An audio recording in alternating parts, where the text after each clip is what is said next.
this computer. אוקיי. שלום לכולם. בדרך כלל הקבוצה הזאת נועדה רק לפונקציה אחת מאוד מאוד ממוקדת.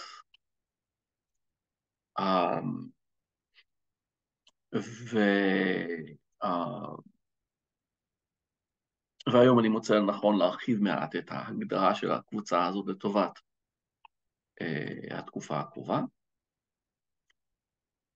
הרעיון שלי הוא לשלב פשוט בין עבודת זן, שאנחנו נעשה גם כן היום, לבין עבודה מדיטטיבית מונחית. חשוב לדעת שמדיטציה מונחית ומדיטציה קלאסית זה שני דברים מאוד מאוד שונים. זה עדיין כלי ערך נהדר, אבל זה כלי שמוביל באופן מכוון למקומות מסוימים מאוד בתודעה. אני יכול לגייס את הדמיון ובעצם לשלוח אתכם לאן שבא לי. תחזיקו אצבעות שכדאי להיות איפה שאני רוצה לשלוח אתכם. אבל בשונה ממדיטציה שהמטרה שם היא לא להתעסק עם דימויים ותמונות ודברים אחרים, אלא באמת למצוא את השקט הפנימי שלנו, וזה המדיטציה זן. ולכן אנחנו פשוט נשלב, זה מקטע אחד כזה, שהתפקיד שלו זה פשוט לעזור להוריד קצת את גובה הלהבות של המתחים והרגשות העמוסים שכולנו סוחבים בימינו.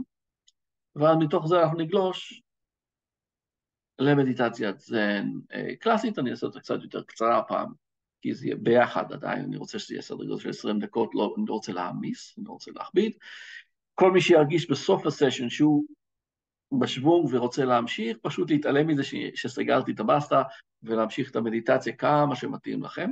זה חלק מהיתרון שאנחנו עושים את זה בסוף יום, שיותר סבירות שזה בסופו של דבר פנויים בשביל לגלוש הלאה, אם אתם מרגישים שזה נכון לכם, וזה מאוד תורם לחוויה למי שפנוי, למי שבאמת מעוניין.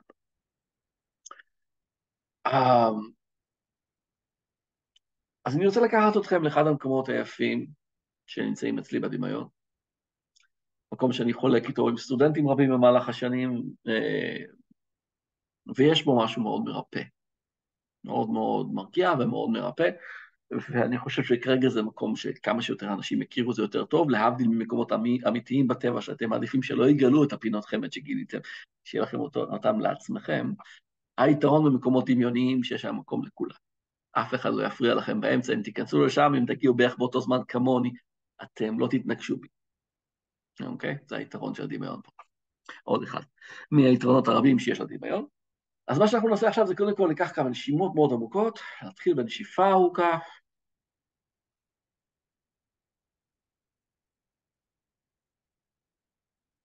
הקצב שלכם, עוד 2 נשימות.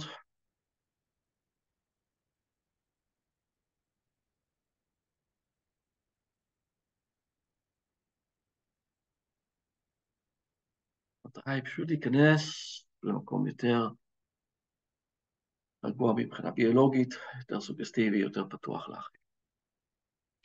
תוודאו שנוח לכם, תוודאו שהתאורה רכה. כאן יש לי תאורה מספיק חזקה כדי שתוכלו לראות אותי טוב, אבל אני לא הייתי עובד עם תאורה כזאת אם אני הייתי עובר עכשיו סוג כזה של תהליך. אתם רוצים שיהיה לכם נוח מבחינת ביגוד, ויעזור לכם פשוט לכבות את המצלמה ולהסתדר בצורה שלכם נעימה ופחות מתאימה מול מצלמה. זה בסדר, חשוב שיהיה לכם נוח. אוקיי? אתם רוצים ממש להרגיש בבית. אני מקווה שכולכם שם. ומתוך המקום הזה, בעצימת עיניים, אנחנו רוצים עכשיו להתמסר למסע הבא. אנחנו כרגע נמצאים באחו מלא בפרחים. שתסתכלו מסביב, תראו את הירוק, תראו את הפרחים. אנחנו קופצים בערך חודש קדימה, כל הכלניות, שלל צבעים. משהו מאוד מאוד מאוד מרענן סביבכם, אוויר מאוד נעים, בדיוק בטמפרטורה מושלמת. וכל הריחות עולים אליכם מכל הפרחים האחרים שמסתובבים שם, כנראה זה לא ריח מי יודע מה. אבל יש המון המון פרחים ריחניים גם כן בסביבה, וזה ריח עשיר ונעים ומרגיע ופשוט מרומם נפש. אם תסתכלו, נשאר קדימה, אתם תראו שהאחו הירוק והפורח הזה, בעצם גובל ביער מרווח, לא צפוף ולא כהה, ובדיוק לפניכם נפתח שביל לתוך היער. שביל כזה שקורקר, גרוס עם קצת עלים מפוזרים עליו, כך שכשתלכו אתם תשמעו אותם. והשביל מתפתל ימינה ושמאלה, ואתם פשוט הולכים לאורך השביל ונהנים מהאווירה, מהצלילים של הציפורים ששרות באופן מאוד נעים לאוזן. מאוד פרחים שמופיעים בין העצים. פשוט נעים לטייל ככה בשביל הזה. השביל הזה ממש מושלם להליכה נינוחה ומישורי, אין עליות, אין ירידות. ואחרי הפיתול הבא, אתם תראו משהו שיסתתר קצת מאחורי איזו גבעה קטנה של ליד השביל, וזה בריכה. פשוט בריכה, מים, לא עמוקה, אבל מספיק בשביל שאפשר לטבול בה עד מעל הבטן. מסביב לבריכה, מישהו בצוב אבנים יפהפיות באופן טבעי, זה לא מישהו שהלך ושיבץ, אלא זה כאילו שמישהו חשף שם. מרבץ יפהפה של אבנים בשלל צבעים, אנרגיה נהדרת עולמית.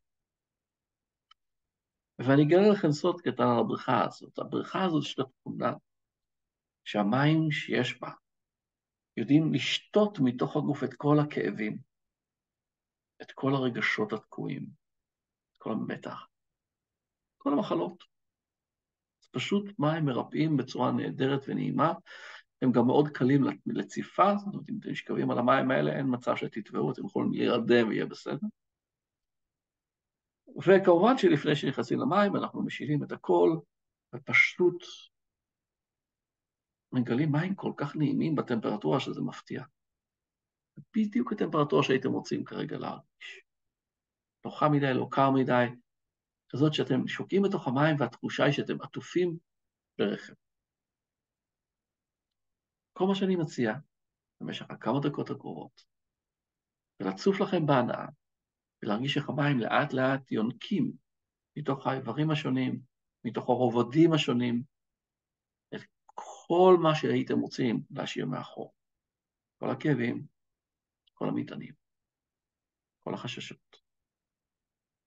חשוב להדגיש שכשאתם בבריכה הזאת, אז עד גבול הנוחות שלכם אתם מוגנים גם מרעשי הסביבה. אתם תשמעו אותי, אבל רק אם תרצו תשמעו את כל השאר.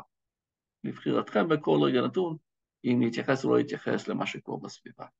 לעצום את העיניים ולהיעלם לכמה דקות.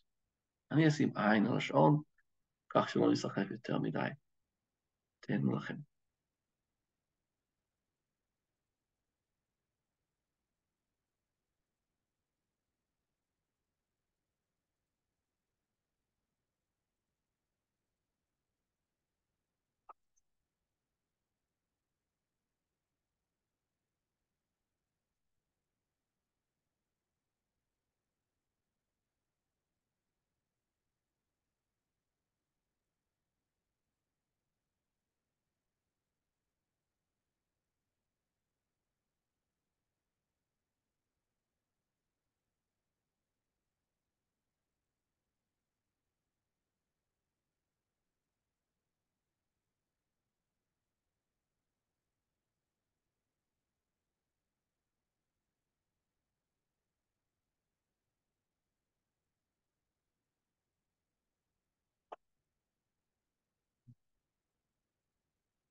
החיסרון של הבריכה הזאת היחידי, זה שלא רוצים לצאת ממנה בסוף, כי היא כל כך נעימה. ותכלס, מי שבא לו, מוזמן אפילו לשלב פשוט את הבריכה עם תרגול הזן שאנחנו עוברים אליו עכשיו. אתם לא חייבים לעשות שיפטינג במיינדסט, תשארו בעיניים עצומות, תהיו עדיין בבריכה. רק תחזיקו את הגדלים נושקים, את הלשון קרוב לחר, שימו לב לנשימות, תספרו אותם, תחזרו כשהגעתם ל10 שוב ל1. תכלס, אתם רוצים להיות גם וגם. בונוס, אוקיי? אז שוב אני מזכיר, הגדלים נושקים, לשון קרובה לחך העליון או למעלה יותר, אם אתם כבר רגילים מדי לנקודה הזאת. שים לב האוויר שנכנס ויוצא, לספור את הנשימות. כל 10 נשימות להתחיל שוב מאחד, וכמובן שאם אתם רוצים להסתכל על איזושהי נקודה ולחייך תוך כדי והצלחתם להחזיק את כל 7 נקודות. תהנו, העיקר להגיע למצב שהראש עסוק רק במה שאנחנו קוראים, ולאפשר לו להתרגל, אנחנו רוצים לאלף אותו. אז בואו ניכנס לפוזה, פשוט נעבור באופן חלק ישירות למדיטציה.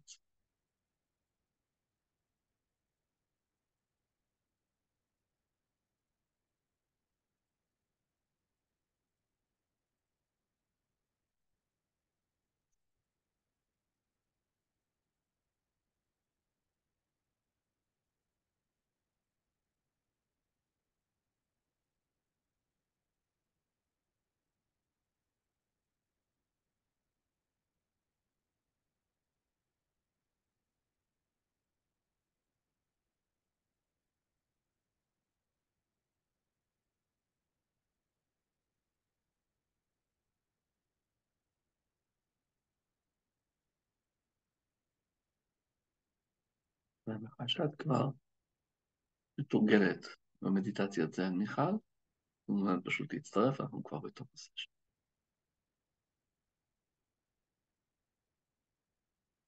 אם לא, תעשי כל סוג של תרגול מדיטטיבי שאת מכירה.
ההמלצה שלי היא להישאר בתוך התרגול. אני כרגע הולך לעשות עוד משימה שיש לי ככה בין לבין, ותכלס הקבוצה הזאת תישאר פעם פתוחה, ישירות לתוך הסשן של שלווה במשפחה. מי שרוצה להישאר בין מי שנמצא פה על הכיפאק, מי שלא, ברגע שסיימתם את התרגול אתם יכולים להתנתק, הכל בסדר. תנצלו את הביחד הזה בשביל להמשיך ולהעמיק כמה שיש לכם מקום להכיל. זו הזדמנות נהדרת, ודאי לכל מי שיצטרף לנו במהלך.